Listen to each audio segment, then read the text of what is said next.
Dialogues. Diálogos. Dialogen. Dialogs. Dialogi. Dialoglar.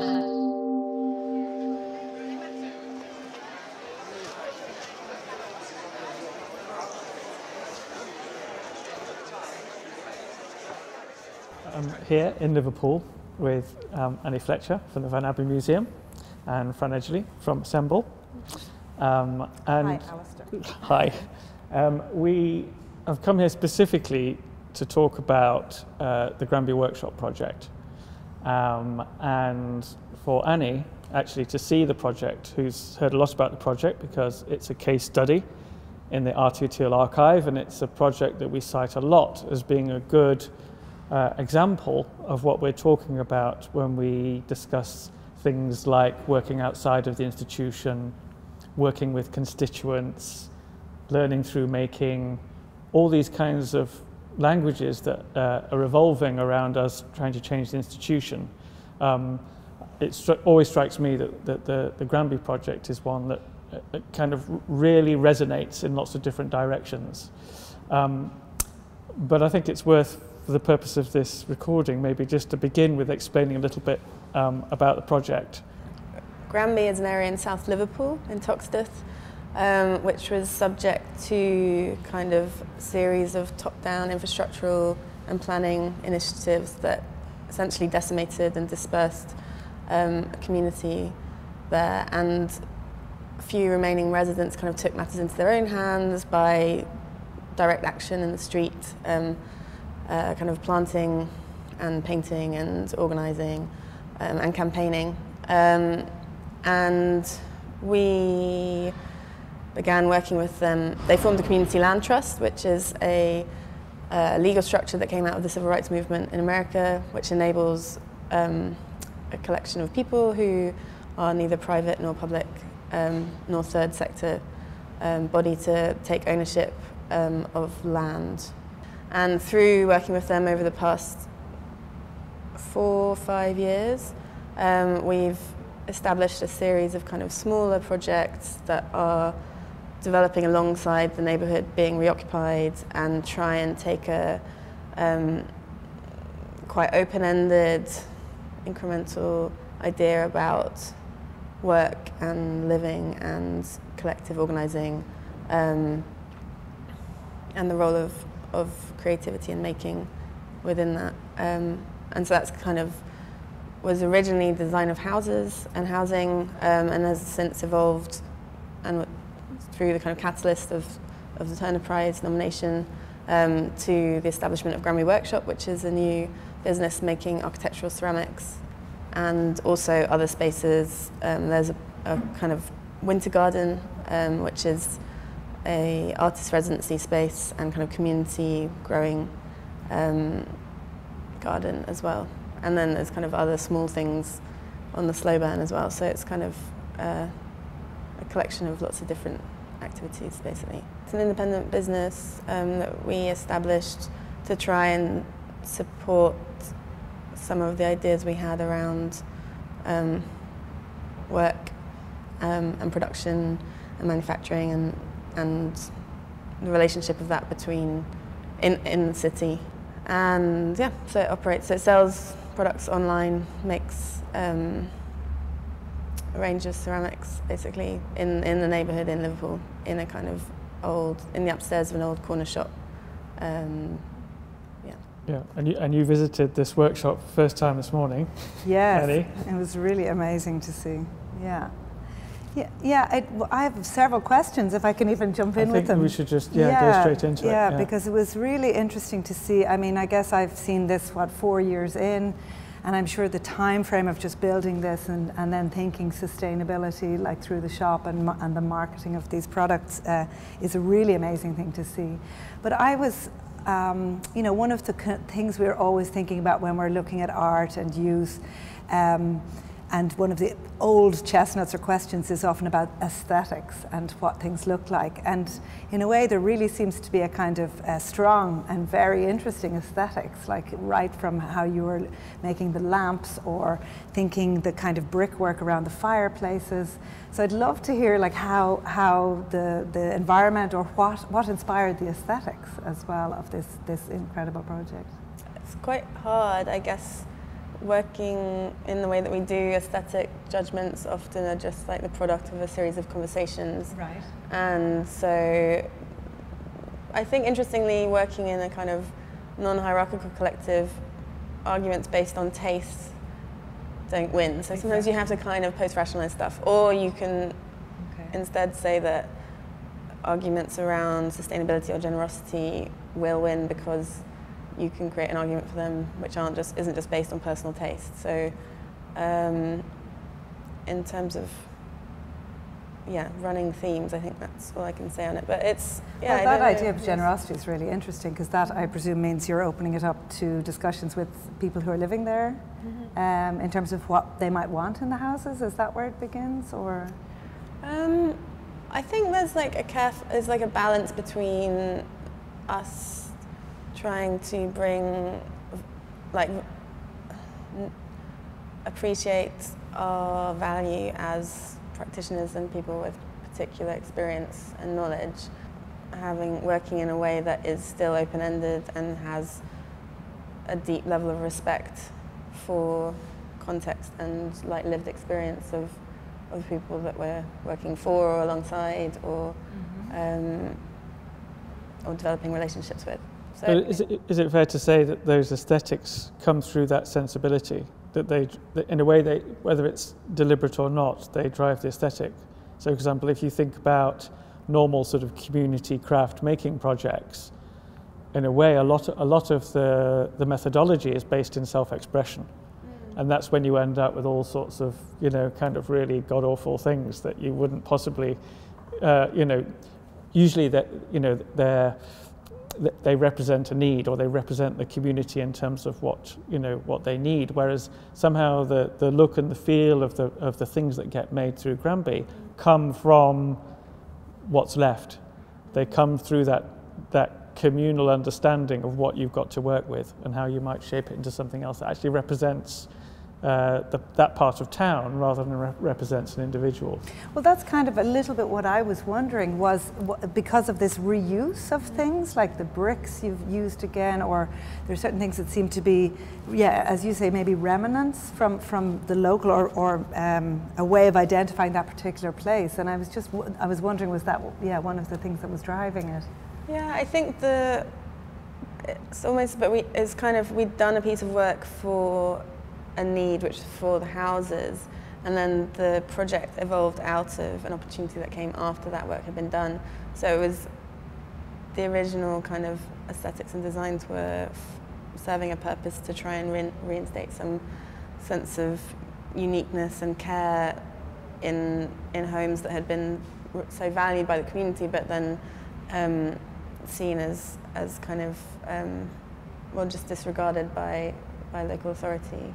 And so it was trying to basically design systems or ways of production that could introduce chance or randomness so that every outcome was unique. And therefore every house, so every fireplace was different, every handle is different, because everything that was in those houses was stripped out by the council in the process of tinning them up before demolition. And so that meant even if the house had recently been refurbished, every single thing was gutted from it, and that's like every layer of personal life and history and love and inhabitation, which is what gives homes so much character. And so it was trying to at least start that process again.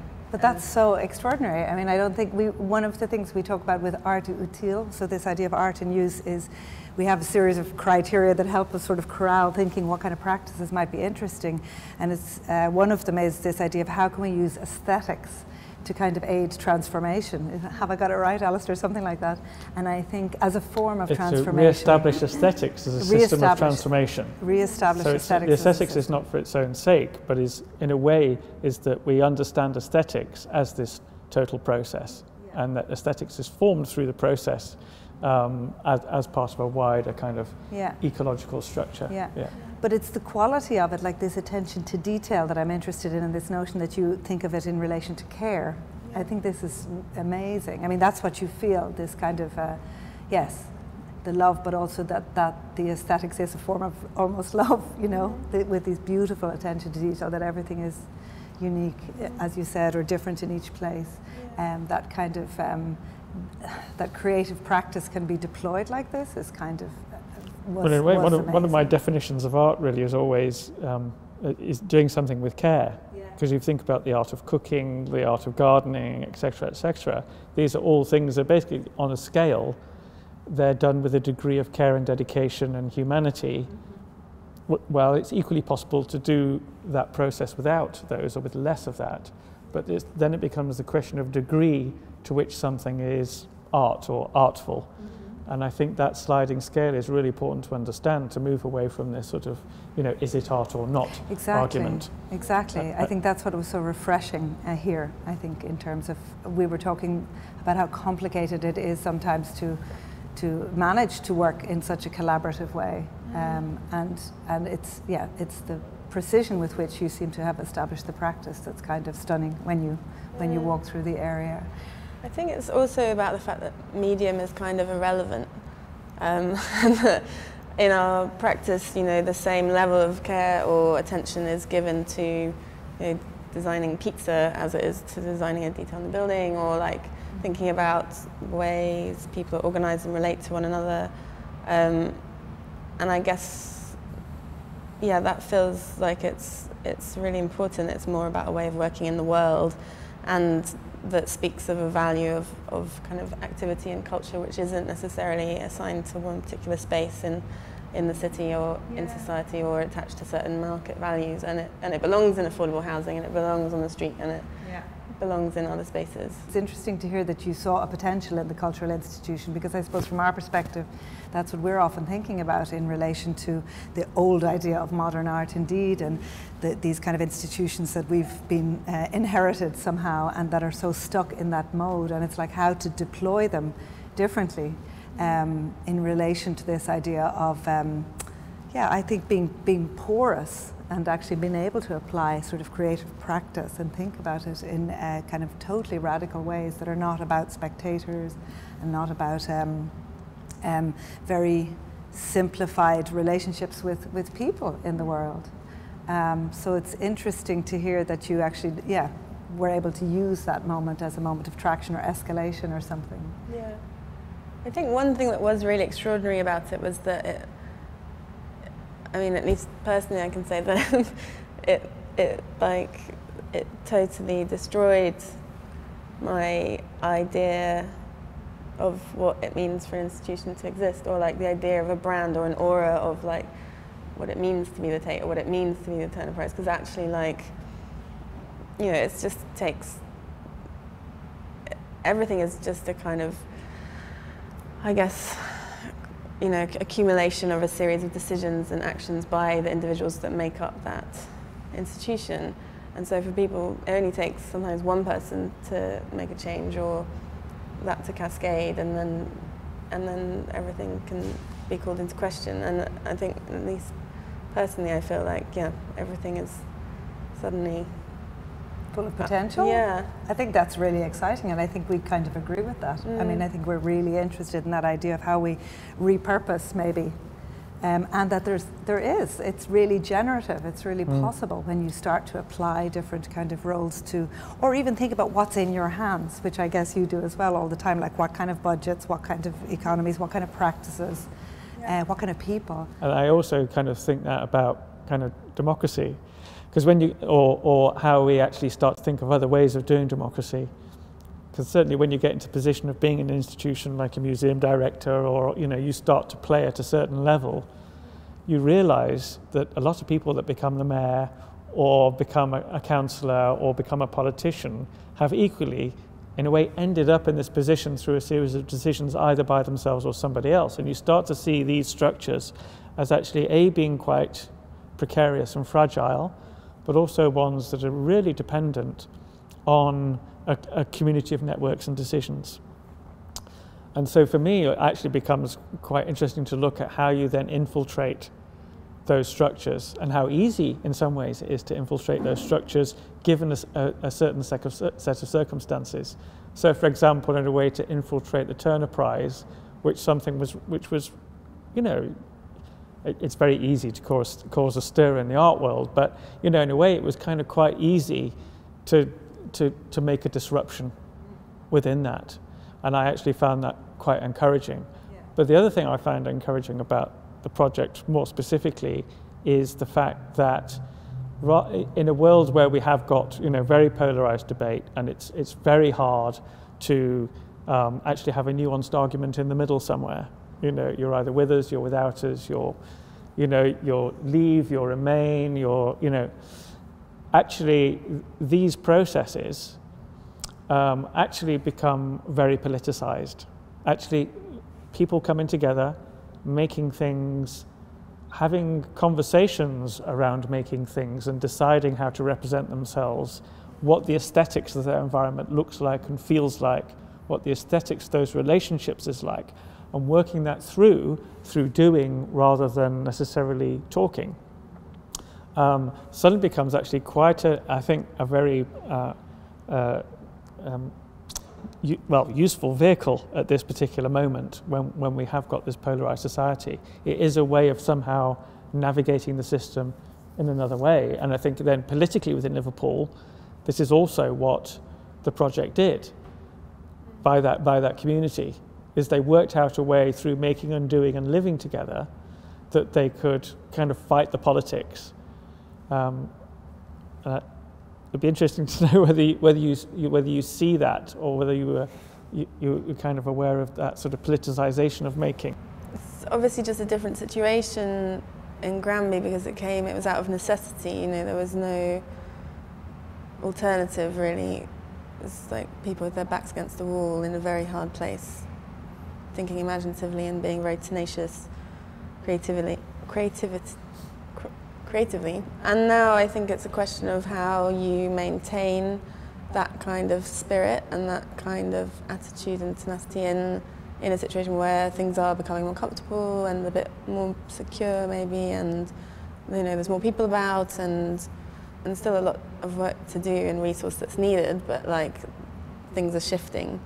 That transition, like what it means to be making things or making actions or making conversation in those spaces, it changes, I guess. But having gone through the experience you've gone through, and also other projects that Assemble do, which are kind of operating in this territory, from your perspective, what needs to change in terms of the institution? Probably a few things. One of which is, you know, taking more risks. Another of which is like supply chains, and really kind of unpicking those and looking at, in a way that you were probably describing just now, kind of, yeah, agreeing them or interacting with them. And also about where you place cultural value and in the world in terms of practicing artists, and where people are afforded platforms and where investment goes, and that, you know, that it's obviously difficult because institutions are operating in an art world and in a marketplace, and so to kind of be able to look outside of that, or to really work with people who are already in places that you're looking to embed artists into. There are probably already people, you know, it's like trying to be very careful about that, I think is critical. And also like a sharing of platforms with a mixing up of stuff, because there's often a lot of work done bringing internationally renowned artists into communities. but not as much nuanced work, kind of looking at within those communities that people are already working in, trying to draw those people out. And maybe that's something about aesthetic taste or like relations to other types of value systems, I don't know. But it's also to do with time, I think. I mean, the big problem of mainly cultural institutions is the way it still functions around the event. Yeah. So maybe it's about the lack of sustained relationships and lack of capacity to even think about how to build sustained relationships that are anything more than 3 months or 6 months. And I think if we could figure out the time question, I think it would open up a lot of possibilities in terms of how museums or cultural institutions perform, right? But is it also to do with the over-professionalisation of institutions?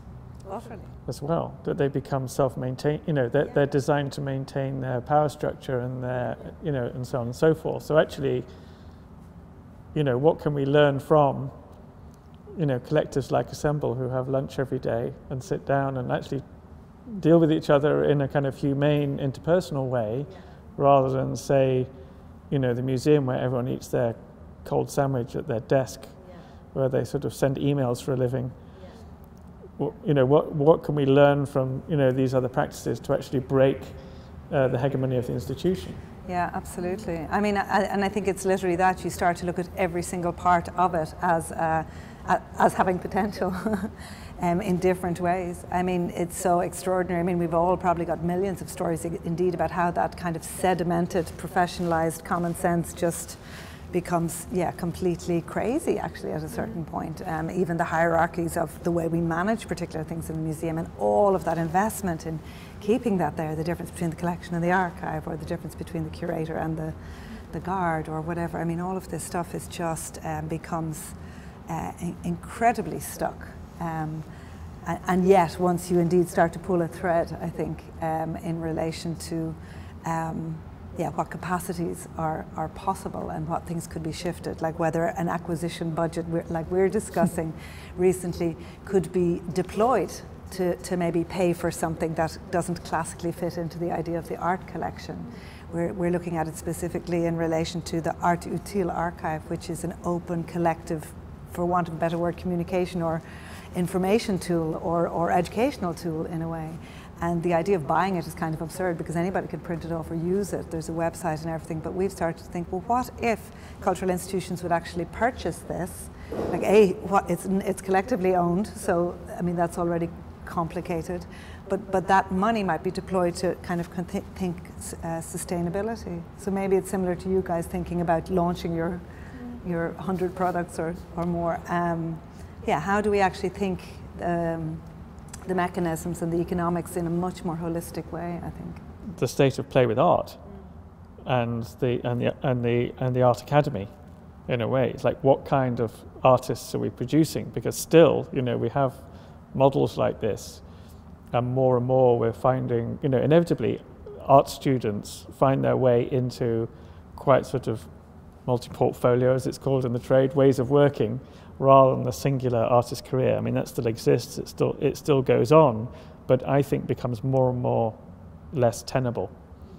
So, I mean, it'd be interesting to know, from your thoughts, Annie, on terms of how we actually, in a way, start to create new kinds of artists that fit with these ways of working. Yeah. Because a lot of, we're still dealing as institutions with artists who are, hell-bent on being on an individual artist. Yeah. But the world is asking for something else. Yeah, absolutely the world is asking for something else. I think that's totally true. And I mean, at one point I remember being quite a surprise to understand that some of the most conservative beings I had met were artists in terms of that role, in terms of being flexible about how to work. I mean, particular kind of people who were very invested in that individual role.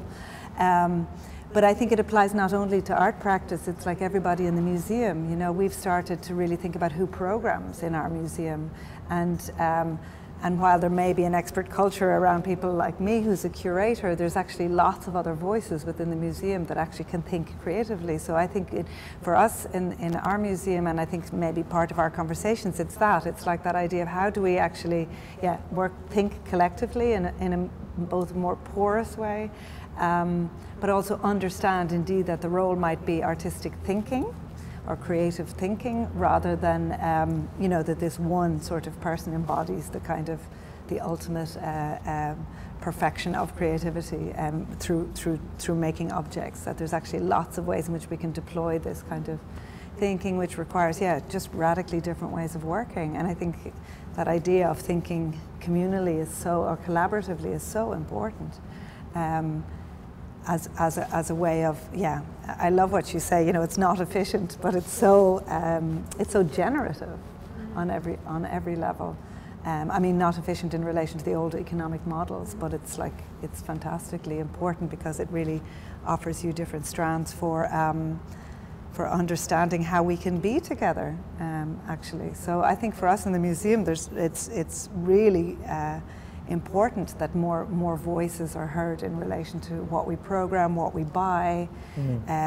So it's not just the artists who have to change how they work. I think it's everybody. And to say we all have a stake in creative thinking together. We all have a stake and a possibility to make together, both on a strategic level and on a physical level. But that inefficiency is really important as well, because often the criticism of a lot of these projects that we highlight through RTO Teal or through these ways of working is that they are criticised as being overly efficient, i.e. they are delivering what has been reduced or taken away by the state, or you're replacing services, when actually the important message to get across, I think, is that these are kind of acts of resistance, and they are generating in a way a surplus, which actually itself creates forms of kind of incidental intuitive learning, which I think is one of the most kind of vital aspects of a lot of these things.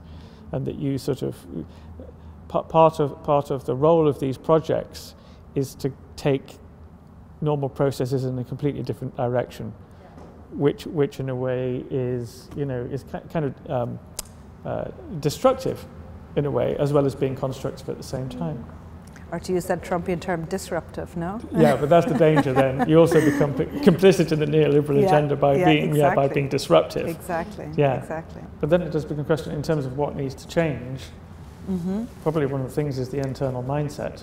Completely, and the skills maybe as well, right? I mean, or that notion of the expertise or the expert culture that sort of is invested in maintaining it. Maybe you need a whole bunch of different people or a whole bunch of different skills. I think if you're naive and you're aware of your naivety, it's okay. If you're naive and you don't know that, then obviously that's a problem. But yeah, I think people just respond well if you are obviously like investing a lot of attention and care and trying really hard to do something, even if you fail at certain hurdles and things go wrong. And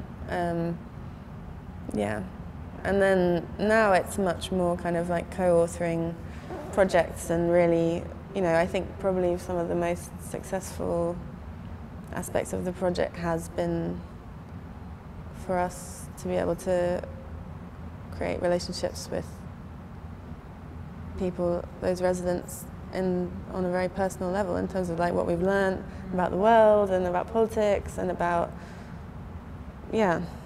what it really, just a much more expansive understanding of life than we could have had in our little bubble in London, where you are surrounded by a lot of people who are very similar to yourself, and in terms of age and race and background. And so yeah, it's been, I guess that has been probably the best thing about the whole project.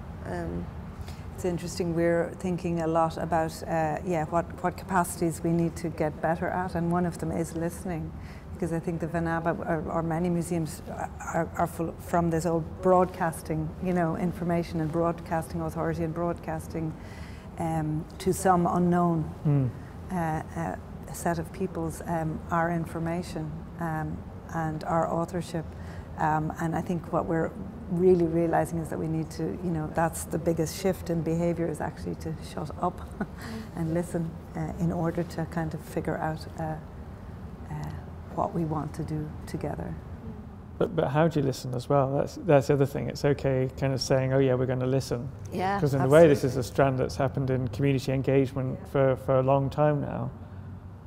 But for me, I always find that, this is why the making thing I actually find really important, because we sort of developed this strand at Mima, what we called the kind of the centre for social making, even though it wasn't really a centre.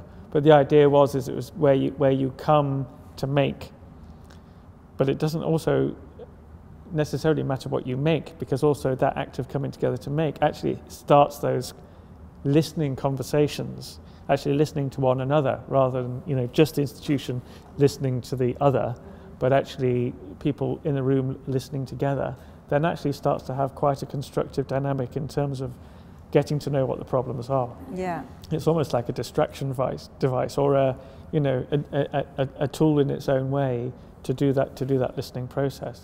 And what is it about the mode of making that you feel is so particular? Is it the idea that it's just by its nature obviously constructive and therefore empowering because anybody can do it?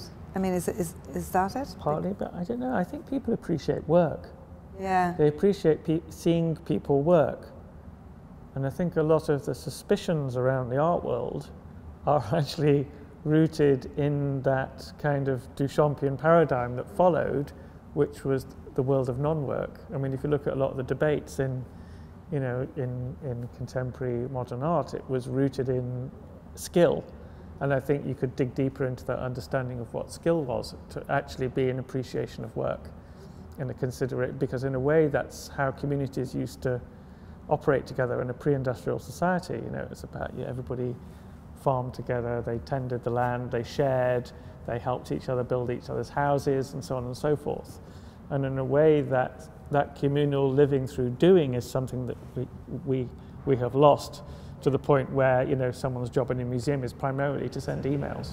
Yeah.